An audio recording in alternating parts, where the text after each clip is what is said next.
Europe 1 matin, Maxime Switek. Vue du net, bonjour Maud Descamps. Bonjour Maxime. Ce matin, une histoire tragique qui a fait beaucoup de bruit hier sur Internet. L'histoire d'une jeune femme chinoise morte électrocutée par son smartphone alors qu'elle téléphonait. Oui, Ma Hailun, c'est son nom. Ma Hailun, 23 ans, est morte en passant un appel avec son iPhone alors que l'appareil était branché pour être rechargé. C'est en tout cas ce qu'affirme la sœur de la victime qui a raconté le drame sur le réseau social chinois Weibo. Une histoire qui a ensuite fait le tour du web. Juste une petite parenthèse, Weibo, pour ceux qui ne connaissent pas. Alors Weibo, c'est un réseau social chinois très puissant. C'est de là que partent la plupart des mouvements de contestation en Chine.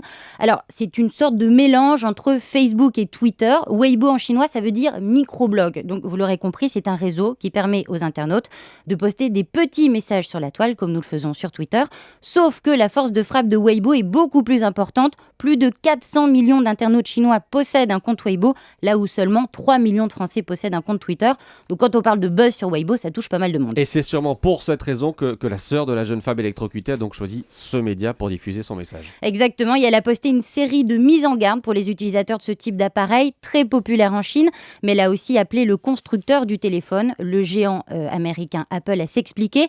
Elle écrit: quel dommage de trouver la mort ainsi, puisse Apple nous fournir une explication. Puis dans d'autres messages, elle conseille aux utilisateurs d'iPhone de ne jamais téléphoner en chargeant leur appareil.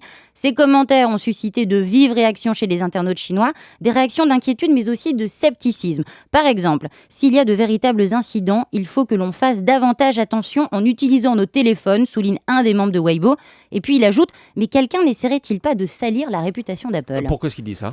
Eh bien parce qu'il existe un précédent entre Apple et la Chine. En avril dernier, la marque a essuyé une campagne de critiques. C'est le Quotidien du Peuple, qui est l'organe officiel du Parti communiste chinois, qui avait dénoncé, je cite, l'arrogance sans pareil du groupe américain. Le quotidien a accusé le fabricant de ne pas traiter ses clients chinois aussi bien que les étrangers en matière de services après-vente. Et comme la Chine est le deuxième plus gros marché dans le monde pour Apple, eh bien son patron, Tim Cook, avait présenté illico ses excuses dans une lettre rédigée en chinois, et il avait ajouté que la marque avait beaucoup à apprendre sur la façon d'opérer en Chine.